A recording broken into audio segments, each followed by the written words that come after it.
Peace to the nation. Uh, I hope this day finds you all well. I just came on here, to do a little wellness check on everybody. People was emailing me or messaging me or whatever, and no, not even so much messaging me. I'm not gonna be egotistical except that my inbox was over flooded with people speaking on Charles and White. Because for the most part, they know better than not to bother me about anything that I do. But I saw, I guess maybe it was about, we could just estimate 2 days ago, or even just earlier yesterday. Everybody was saying, "Oh, Charles White, they got him now. He got animal cruelty, failure to PROV, and he also has, I guess that was provide aid to the caddy he allegedly maced. Then he has the two assault with a deadly weapons charges that he's facing, and they pretty much saw he gonna be facing 21 years. He gonna be facing 24 years. All that playing around and whatnot, and finally put him in a position where he finally fucked up the bag. Mr. Charleston finally fucked up the bag, is what they were saying. There's your leader. Your leader got arrested. Oh man, it was amusing, and then you even had those fellas who were just outright making up stories. All those Jay Prince and down there, it was Holland Street. They was hollering what's they call it, mob ties, and Jordan Thorne hit that guy with the chair. They don't know that guy was connected. They just made up say, well, I said, first of all, the nigga got the warrant. He's in Tarrant County Jail, so Tarrant County is far away from Houston is not in Tarrant County. But I guess if it's good for views or whatever, and then the thing that really kind of gets me is that these people, the same messages and causes that reasonably you would think some of these online social activists and people that had so much to say about certain things. United, what's happening, man? They would have these online activists and thought leaders and people that's supposed to have the black people's interests in mind. They supposed to know so much about what they're the liberators per se. They say, well, Charleston White says this. Charleston White, he says something gay. The guy, Siren Seti. Now, Siren Seti, man, I had a, not that it matters. I had a modicum of reverence for, what you do. You do a lot of, you speak about history, and I mean, history has its place, and in this time, I guess, if you don't necessarily know history has its benefit, but you say I used to listen to him. He was getting on niggas, but then he said something questionable. He went at T.I.'s son. He said something. Now, once you go into that gate thing, I can't follow you. Just like everything else you said before that, man. First of all, man, when I first discovered who you was, it was like I think it was like you were endeavoring to go to Egypt. And in order to go to Egypt, what you were doing, you were selling, I guess the statute of limitations probably done by now. You were selling Martha White to gather up enough resources in order to go to Egypt. And I said, okay, well, bang on the beast. I guess, Malcolm X by any means necessary, blah, zee, skippy, bam. I have not seen you in a video other than perhaps doing a debate, going up top on the ab 20. I don't know what that nigga that one nigga who be doing that, who used to do the debates. I never seen you. Basically, what I'm saying, I've never seen you on camera doing anything with the children, or even presenting a plan that might be constructively beneficial to anybody other than thyself. And not to get stuck on you, you also have the more famous thought leaders, the conscious folks, the conscious rappers, the Talib Kweli's, who have so much to say. And once again, I can start out with him, man. You make all kind of records. You have all kind of seemingly message is not so much for the Black American, since you are a descendant of immigrants, not to be perceived as xenophobic, but that's just what it is. Your interests that you seem to fight for more strongly are for those interests that are not even per se distinctive and monumentally affecting issues. Now, they ain't got shit to do with black folks for a lot of part. If they do, it's for a small part of black folk. But you can come on and say, well, he said this, he said he rape white women and nigga. First of all, I could go low and say you're a rapper. I mean, but you're adequate rapper. You're a very good rapper. I don't know too many platinum plaques. That's a measure of success, which most purists don't believe that it is. But you had this one. I think that Eargasm album. That was like I like that Talib Kweli album. But at the end of the day, you're still a second fiddle to most deaf. Now you got reverence. Now you're the podcaster guy, and you have your big social media following on Instagram, and I guess you're very influential on Instagram, because seemingly a lot of times when I comment on your posts, my account get frozen. But that's about me. I don't get. Then you got Dr. Umar. Dr. Umar. I don't debate people. I don't debate people that are my equals. Try you throw to John Henry Clark. All others I teach. I don't debate. Not my equals. All whatever. That bullshit is. Not to say that John Henry Clark said it's bullshit, but you haven't even put yourself in a position to where you've done adequate research on the person in which you say that you won't do it. Well, he got this and this happened. I'm not with the dramatics. Nigga, your whole situation has been about dramatics. You remember that one time you was on the phone supposedly talking to the wolves, and all of a sudden you hold phone up to your ear like you on the phone talking to the wolves. Your phone fucking ring. But you're not for the dramatics. That's fair. But it just kind of throws me at this point that after all these times, after all these interviews with Charleston White, has practically said the same shit, but he says it in such a way that's captivating every time he tells the account of his life. He tells you what he does when he comes online. He's playing a character. He started off coming online as a way to relieve the stress of having to deal with the issues and problems and circumstances that face the inner city community, the bottomless pit per se of his neighborhood. So he would come online to, get that frustration off. And in that frustration, one time, I guess it'd be around this time of the year where they try and get Christmas toys for the kids, and you might have niggas trapping and have niggas banging up in the neighborhood. They making money, they buying jewelry, they buying rims and cars, putting new coats of paints on cars and shit. But you ain't got no money to throw in the pot for the kids' toys. So that frustration came. Well, I called the police on y'all niggas. He took that outlet that expressed himself in the outlet and turned into comedy. He turned into being an actor. He still has his credentials as a youth advocate, community activist. He has programs, the youth programs, the gang intervention program, the youth cognitive.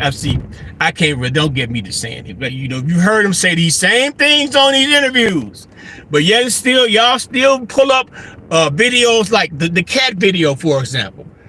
They put on the animal cruelty shit. Like, oh, he shot a dog. He some stupid motherfucker said that you eat a giraffe or bite the head off or something, a chicken, some bullshit. These cats was writing all this shit, right? And I'm like saying, for real, really.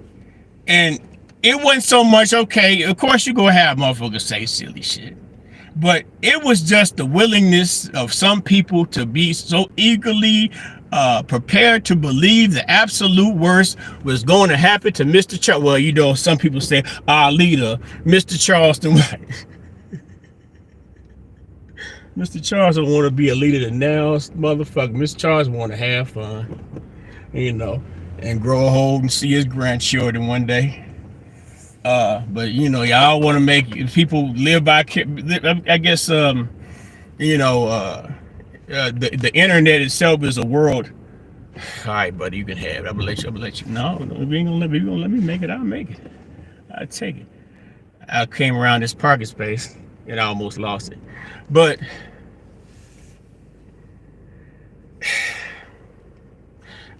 people want an absolute worst, Mr. Charles. Thought he gonna do 24 years. He gonna do 24 years in prison.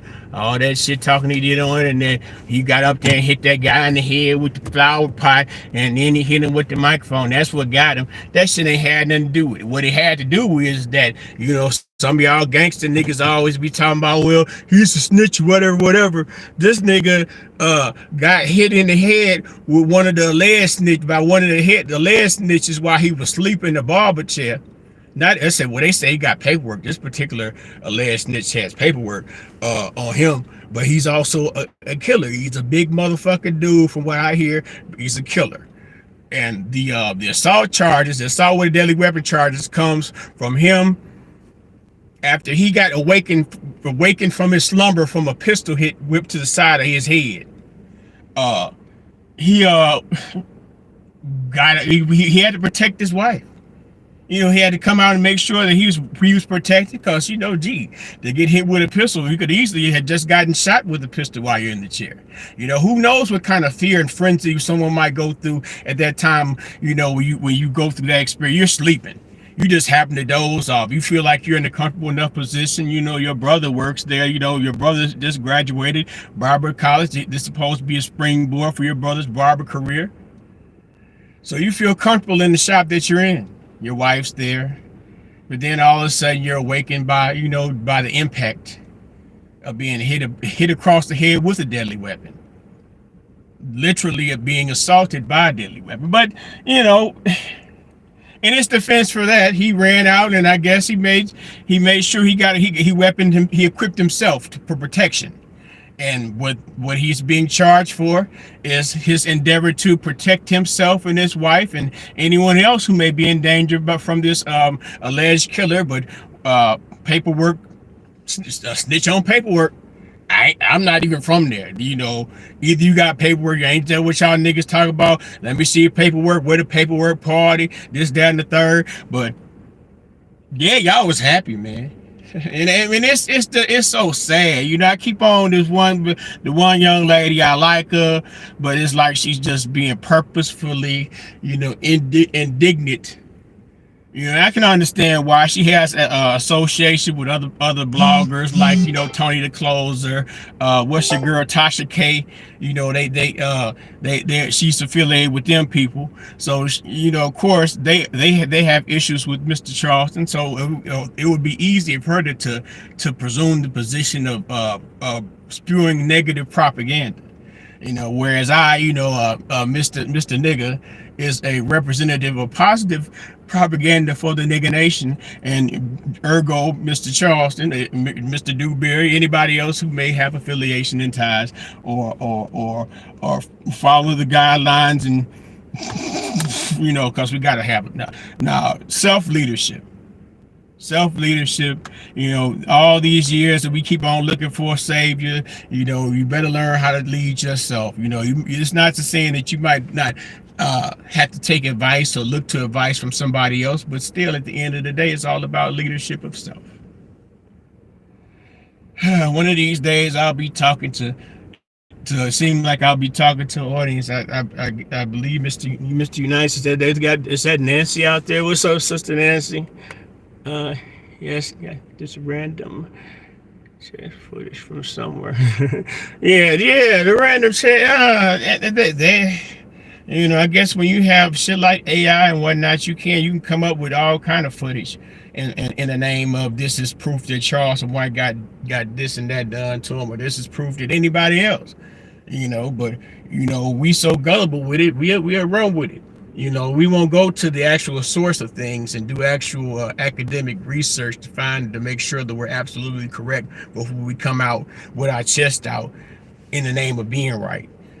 Just like folks with this Jonathan Major shit. The nigga got off lucky. He had good lawyers, but they couldn't get all them charges off of him.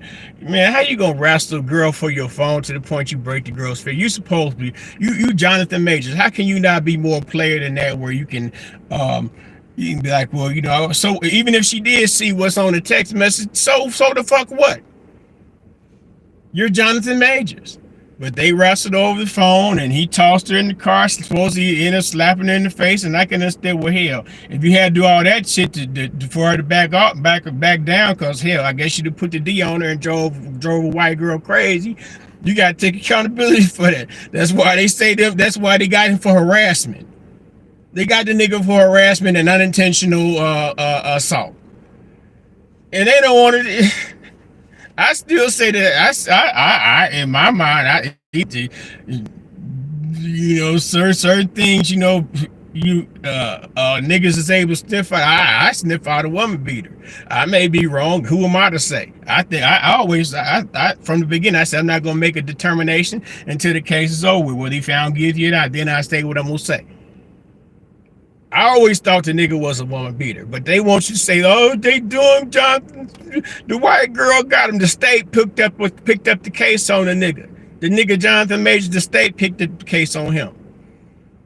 So it's like, well, y'all want to tell that you got. I shouldn't say y'all. There's a certain section that wants to attack the white girl, and I mean, hell, who am I? I will not be the white knight for Miss Rebecca, but. You have to understand, if that's the case, if it was about her trying to do something to him, then why is it that she said, well, I'll say this, she trying to protect the nigga? Well, nevertheless, man, I got to get ready to do I got to travel, man. I got to hit the road and drive from Illinois to West Virginia. And, I guess maybe I'll come on sometime in between, do my stay down there. But I'm still tripping though, everybody was celebrating, happy, and giving all types of "I told you so's," and Mr. Charleston, hothead, uncontrollable. He had to console. He had to his Jewish nephew. He had to console his Jewish nephew to be. Hey, I didn't beat no dog. I ain't do nothing to no dog, Aiden. This just a made up shit. They say I maced the cat. How the fuck you gonna mace the cat? You think about it for real. How do you mace the cat? If a cat see you aim and spray at it, it's gonna jump instinctively.